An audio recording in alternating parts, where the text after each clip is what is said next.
いろいろ浴びちゃいましたので危険な暑さです。メロンパンですけれど、刺激的なマリアージュ、トマトジュース感覚でウエハース代わりに朝食を作ります。ごきげんよう、アスママです。コストコ購入品、アレンジやルーティンを交えてご紹介します。今週は2回に分けました。その前編です。チャンネル登録もお願いします。丸ごとチキンのスープカレー2980円です。メルマガ掲載品のデリカコーナーの新商品です。加工日は昨日、消費期限は明日です。骨付き丸鶏と玉ねぎ、ピーマン、かぼちゃ、赤パプリカ、じゃがいもだけは加熱してあるようですね。そしてスープカレー。大きな鍋が必要ですね。お鍋は整理しちゃったので、今我が家で一番大きいのは直径22センチ、深さ12センチの 4.5 リットルが最大です。水 700ml とカレースープを入れて混ぜます。エスニックなスパイスのとても良い香りがして食欲をそそります。鶏さんを袋から出して入れます。大きいから扱いづらく、ちょっとね、いろいろ浴びちゃいましたので、この後着替えました。鶏肉は加熱済みなので温まれば OK ですね。沸騰したら野菜を入れます。玉ねぎは 107g、かぼちゃは4切れで 112g です。じゃがいもは面取りしてあって茹でてあります。238g です。赤パプリカは 61g、ピーマンは 92g です。鍋がギリギリなので吹きこぼれないよう最初から最後までずっと弱火だったので、結局1時間ぐらい煮込むことになりました。そしてね、それでもちょっと焦げちゃいました。鶏肉を取り出すために邪魔になる野菜を先に取り出します。かぼちゃが溶けてしまってどっかに行っちゃいました。鶏肉はとても柔らかくなっているのでナイフなどは必要なかったです。お皿に取り分けるのも意外に簡単でした。でも鶏の胸のあたりとかボディですねは手でさばきました。邪魔な骨も家族にはもう取って差し上げないとですしね。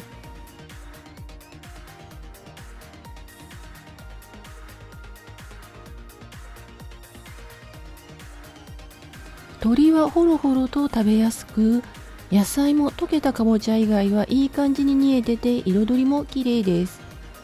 カレースープは中辛くらいで、娘はもうヒーヒー言ってて味も好みではなかったようです。私と主人は気に入ってます。あまりスープカレーって食べないんですけれども、私が今まで食べてきたスープカレーの中ではもうピカイチに美味しいです。ポッツ&コーでいいのかな、毎回ちょっとこれどうやって読むのかな迷うんですけれども、バナナブレッド&バタースカッチ 100g が4個1448円です。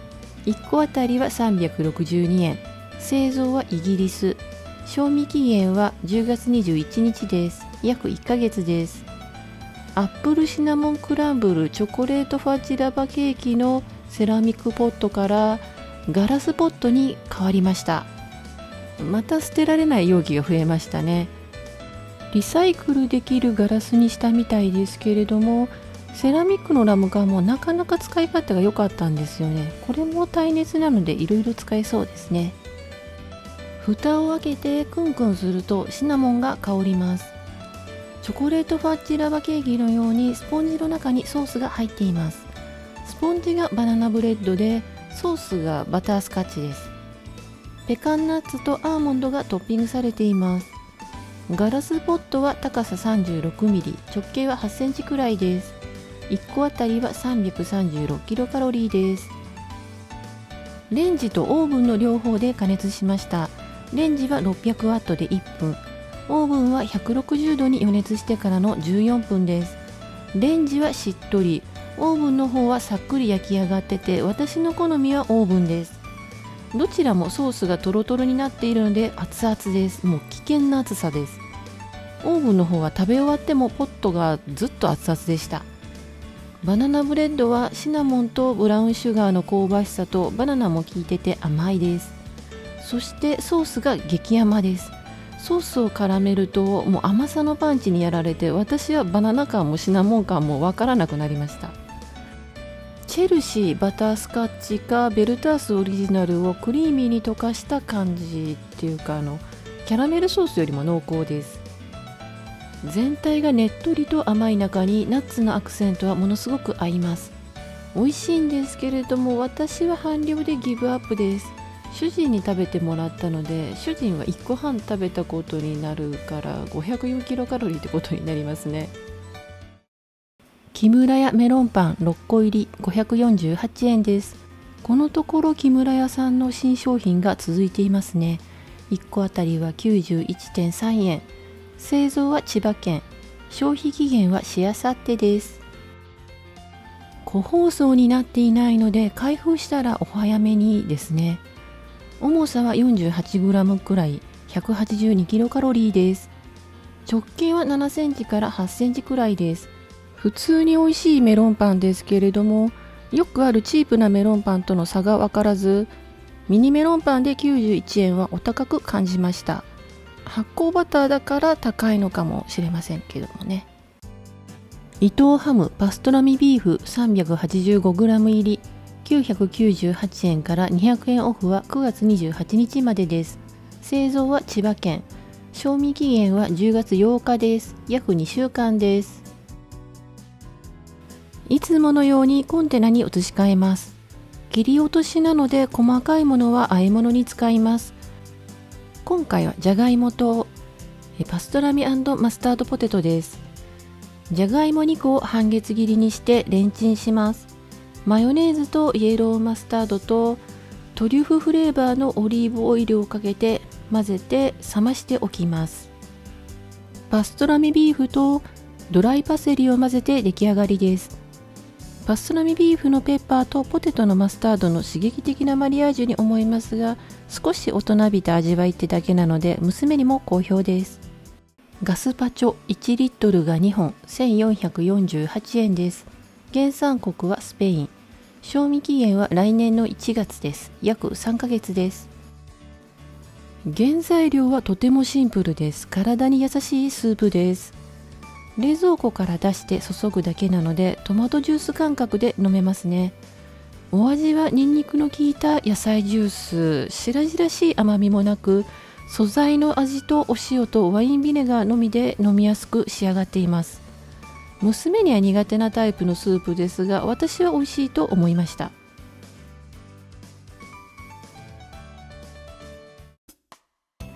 クリスピンズオーガニッククリスプブレッド 100g が4種類1298円です。パンプキンシード&コリアンダー、アマランサス、プロテイン、ベジガーデンの4種類です。原産国はチェコ共和国。賞味期限はフレーバーによって違いますが短いもので来年の4月です。約7ヶ月です。2袋に分かれていて7枚入っているので1箱14枚です。1枚あたりは 7g くらい。カロリーはフレーバーによって違いますが、一番高いパンプキンシード&コリアンダーで28キロカロリーです。長辺は11センチくらい、短辺は55ミリくらい、厚さは5.5ミリくらいです。バルサ材に似ていますが食べ物です。ノコギリもハサミも不要でパキッと割れます。サクッとエアリーで心地よい食感です。甘くないウエハースって感じです。なのでウエハース代わりにも使えます。今回ベジガーデンとパンプキンシード&コリアンダーを開けましたが、そのまま食べても風味がよく薄味で美味しいです。このままだと口の中の水分を持っていかれるので、ドリンクはもちろん必要ですけれども、ディップソースやクリームがおすすめです。今回は2種類のフィリングを乗せて食べました。スープにも合います。パンプキンシード&コリアンダーはエスニックな香りがします。アマランサスは癖がなく香ばしいです。プロテインは節分の豆の味がします。ベジガーデンは野菜のうまみです。どれも材料を言われないとわからないくらいほんのりと薄め優しい味です。美味しいので気に入りました。朝食を作ります。2種類のフィリングから作ります。秋鮭と卵のマヨマス用に秋鮭を焼きます。グラタン皿にアルミホイルを敷いて秋鮭を乗せます。焦げやすい尻尾の方にアルミホイルで影を作って、魚焼きグリルで15分焼きました。明太ポテトのヨーグルトマヨ用にじゃがいもを洗って水気のついたままポリ袋に入れて600ワットで6分加熱します。加熱して冷ますまでの間にパストラミビーフ巻きを作ります。パプリカを千切りにします。大きめのパストラミを選んで、チーズとスイートパプリカを乗せて巻きます。フリルレタスの上に並べます。フィリングの続きです。じゃがいもの皮を剥いてコンテナに入れます。秋鮭は骨、皮、血合い以外をほぐしてコンテナに入れます。ゆで卵をエッグカッターで粗いみじん切りにして入れます。じゃがいもの方にはからし明太たらこを入れます。ヨーグルトとマヨネーズを入れてスプーンでポテトを崩しつつ混ぜます。鮭の方はマヨネーズとイエローマスタードを入れて和えます。プレートに盛り付けてドライパセリを振ります。ガスパチョをカップに入れます。ガスパチョの横のはシュガープルーンです。クリスピンズオーガニッククリスプブレッドを添えて朝食です。毎週金曜日にまとめ買いをしています。詳しいレビューは数回に分けて編集完了次第アップしていきます。チャンネル登録をお願いします。概要欄にご紹介しきれなかった購入品も含めた価格情報などを載せています。お買い物の参考になさってください。今回も最後まで見てくださりありがとうございました。